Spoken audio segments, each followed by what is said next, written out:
अस्सलाम viewers, hope so you will be fine. Juliana Usman आपकी खिदमत में हाजिर है and you are welcome to my YouTube channel.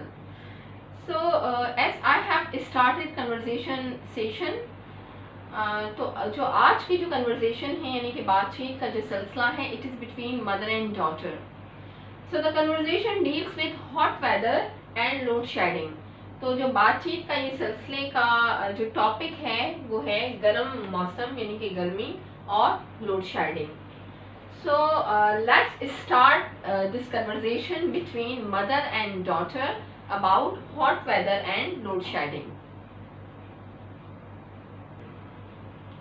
First of all, daughter says, "Oh my God, it is very hot today." यानी कि ओह मेरे खुदाया आज कितनी गर्मी है। Now mother says, "Yes, you are right. The heat of the sun is very intense." यानी कि तुम सही कह रही हो, आज सूरज की तपिश बहुत ज्यादा है। Now daughter says, "The heat makes you feel thirsty again and again." यानी कि बेटी कहती है कि गर्मी की वजह से प्यास बार बार लगती है। Now mother says, "Yes, I saw in the news that the temperature has reached to 45 degrees Celsius." इसका मतलब है कि वालदा कह रही हैं कि हाँ, मैंने खबरों में देखा था कि गर्मी 45 सेंटीग्रेड हो गई है। Now daughter says, "I don't know when this heat will go away." यानी कि बेटी कहती है कि मुझे नहीं पता ये गर्मी कब जाएगी। Mother says, "Heat and load shedding have disturbed people's sleep." यानी कि वालदा कहती हैं कि गर्मी ने लोगों की गर्मी और लोड शेडिंग ने लोगों की नींद को खराब कर दिया है।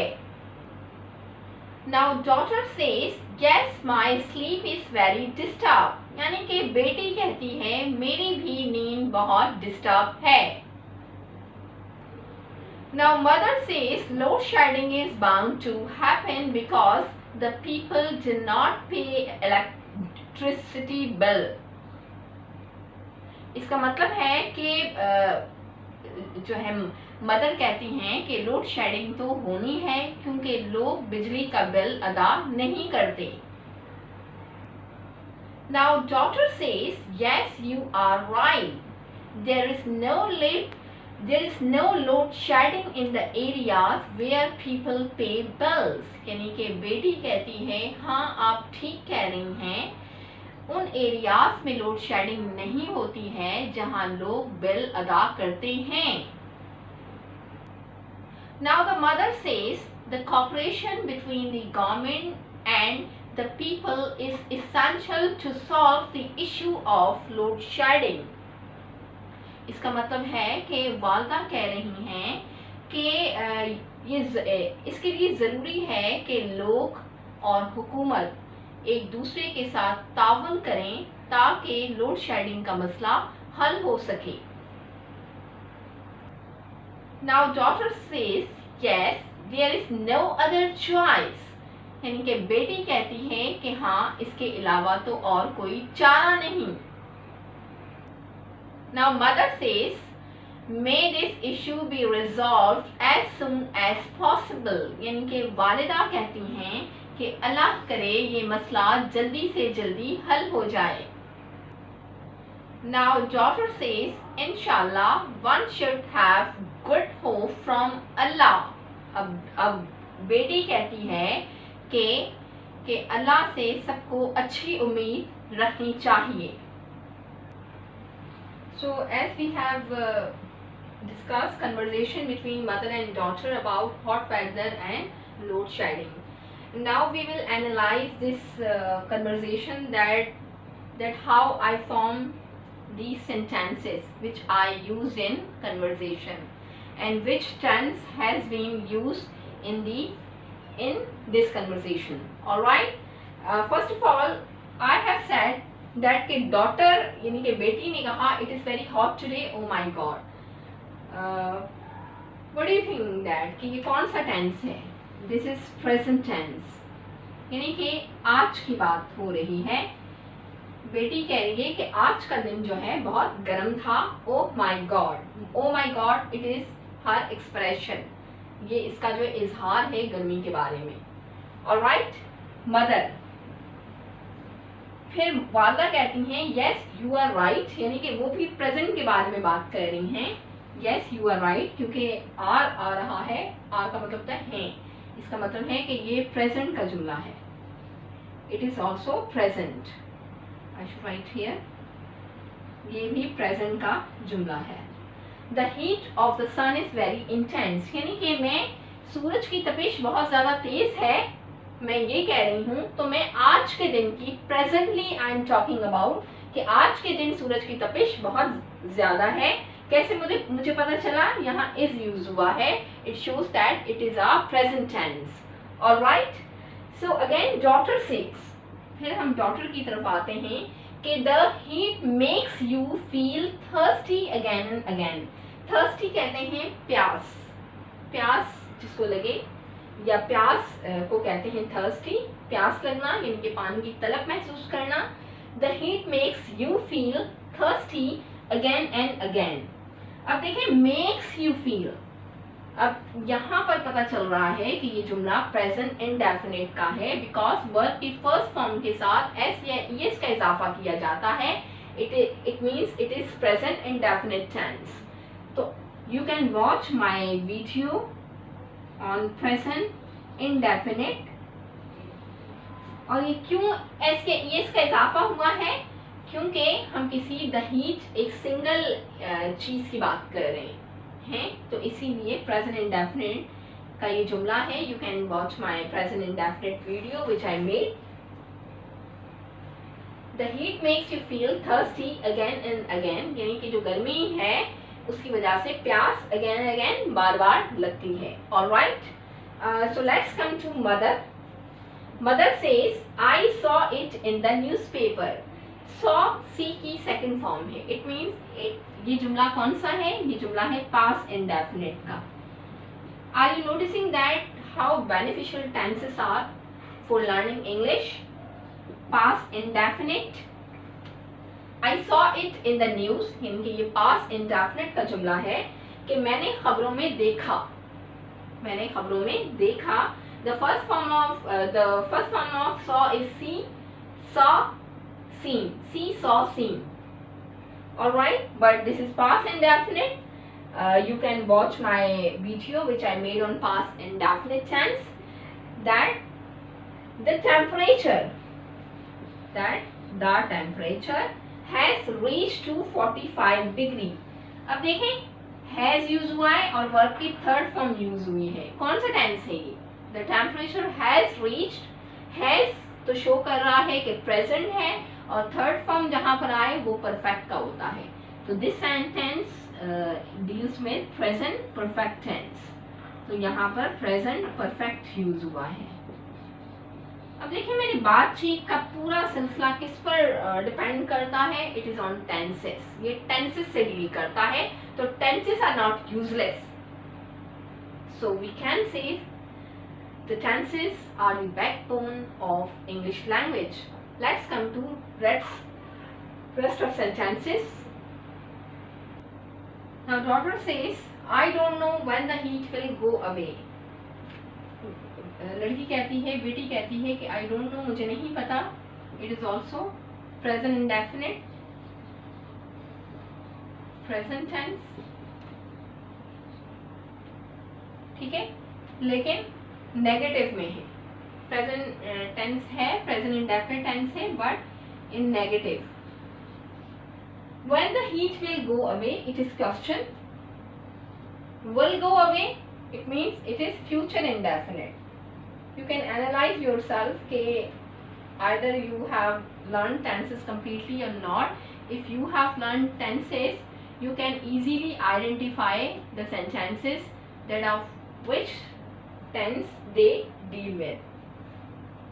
Okay, The mother says heat and load shedding have disturbed people's sleep.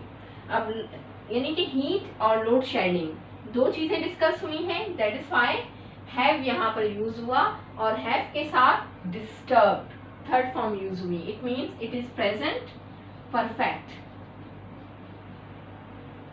यहाँ लिखती हूँ प्रेजेंट परफेक्ट है. अगर यहाँ सिर्फ होता कि लोड शेडिंग हैज डिस्टर्ब, तो लोड शेडिंग एक चीज है तो यहाँ हैज आता और डिस्टर्ब्ड आता, फिर भी ये प्रेजेंट परफेक्ट होता. लेकिन कोई एक चीज डिस्कस, सिंगल चीज डिस्कस करने से यहाँ हम हैज लगाते हैं, लेकिन हीट भी साथ में है तो इसीलिए यहाँ पर have disturb. Alright. Daughter yes my sleep is very disturb, यानी कि डॉटर आज हालिया दिनों की बात कर रही है, प्रेजेंट की बात कर रही है कि मेरी भी नींद बहुत डिस्टर्ब है. डिस्टर्ब थी नहीं कह रही है, डिस्टर्ब है. It means it is also present tense, हाल की बात हो रही है. Mother says load shedding is bound to happen. Load shedding is bound to happen. अब असल में ये प्रेजेंट का जुमला है, लेकिन ये पैसिव वॉइस जुमला है. जब हम एक्टिव पैसिव को करते हैं तो ये पैसिव का जुमला है. Load shedding is bound to happen, यानी कि लोड शेडिंग तो होनी है. तो हम कह सकते हैं कि it is still present tense. Present tense है. कहाँ लिखूं यहाँ पर प्रेजेंट, ये लिखती हूँ present. Because people don't pay electricity bill. अब देखें, because people don't pay, still it is present but negative. present indefinite है ये जुमला, लेकिन नेगेटिव है क्योंकि do not आ रहा है, या don't जो है इसकी शॉर्ट फॉर्म है. present indefinite negative. alright.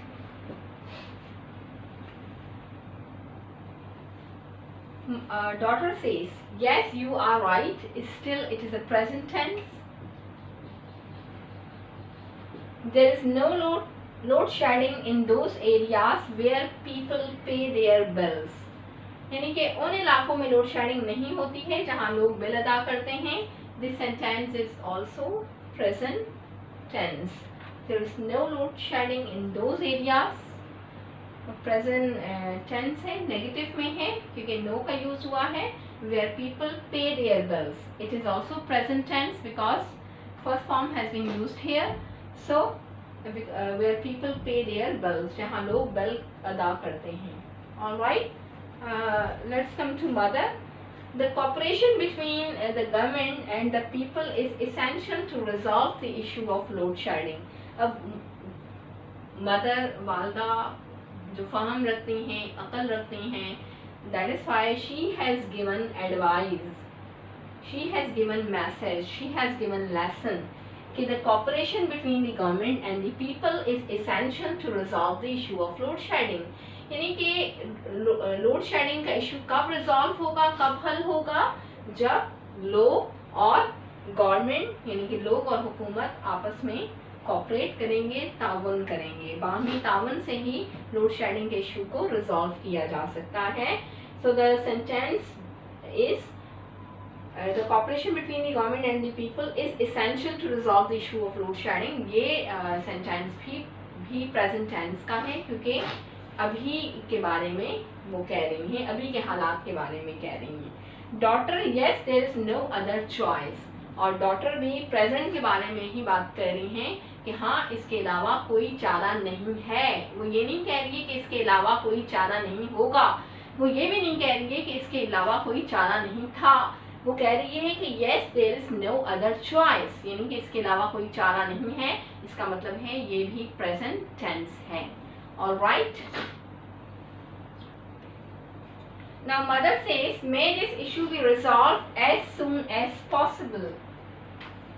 अब देखें may this issue, may का मतलब क्या होता है, जब हम कोई दुआ करते हैं, जब हम किसी ख्वाहिश का इजहार करते हैं, जब हम कोई चीज़ विश करते हैं तो हम यूज़ करते हैं may you live long. हम कहते हैं ना कि तुम्हारी जो है अल्लाह के उम्र, अल्लाह तुम्हारी दराज करे, अल्लाह तुम्हारी उम्र लंबी करे। मे यू लिव लॉन्ग, अल्लाह तुम्हारी उम्र दराज करे। मैं पाकिस्तान लिव लॉन्ग, अल्लाह पाकिस्तान को हमेशा शादो आबाद रखे। इस तरह तो हम मे जो है, जब हम दुआया फ़िक्रे बोलते हैं, when we pray, when we wish something, तो हम मे का यूज़ करते हैं। तो मदर कहती हैं may this issue be resolved as soon as possible. As soon as possible, जितना जल्दी मुमकिन हो सके। ठीक है, तो ये भी प्रेजेंट में टेंस है कि अल्लाह करे कि ये इशू जल्द अज जल्द रिजॉल्व हो जाए, हल हो जाए। डॉटर इंशाल्लाह, इंशाल्लाह व्हेन वी से, हम कहते हैं कि अल्लाह जब चाहे, लेकिन इंशाल्लाह जब हम चाहते हैं कि कोई काम अल्लाह की मर्जी से हो जाए और जल्दी से जल्दी हो जाए, तो हम कहते हैं इंशाल्लाह। One should have good hope from Allah. देखो, one should have good hope from Allah, it is also present tense because have यहाँ पर हेल्पिंग वर्ब के तौर पर नहीं यूज हुआ है। अगर आप ये समझते हैं कि हैव अगर यहाँ अगर हेल्पिंग वर्ब के तौर पर यूज अगर होता तो यहाँ वर्ब की थर्ड फॉर्म यहाँ पर जरूर लगती, लेकिन यहाँ पर कुछ भी वर्ब की थर्ड फॉर्म नहीं लगी है, तो ये प्रेजेंट परफेक्ट नहीं है। ये जो है शुड के साथ हैव लगा है, यहाँ have as a verb use हुआ है कि हैव यहाँ माने रखना, एंड रखना इज वर्ब। तो यहाँ पर one should have good hope from Allah, इसका मतलब है कि यहाँ एक्सपेक्टेशन, एक्सपेक्टेशन क्या है? तवक्को। तवक्को, जब हम कोई भी अच्छी उम्मीद रखते हैं तो इसको कहते हैं कि हम किसी से वो चीज़ एक्सपेक्ट कर रहे हैं। तो हम वो चीज़ किससे एक्सपेक्ट कर रहे हैं? तवक्को कर रहे हैं, और हम अल्लाह ताला से कर रहे हैं। इंशाल्लाह one should have good hope from Allah, हर एक को जो है अल्लाह से अच्छी उम्मीद रखनी चाहिए। So you can use these sentences in your other conversation as well as. So I hope so you like my video, and if you like my video, don't forget to subscribe my channel and watch my videos fully. And these tenses which I told you in this conversation, you have to watch my other videos in which I have separately explained all these tenses. Alright, so तब तक के लिए आप Juliana Usman को इजाज़त दीजिएगा। अल्लाह हाफिज़।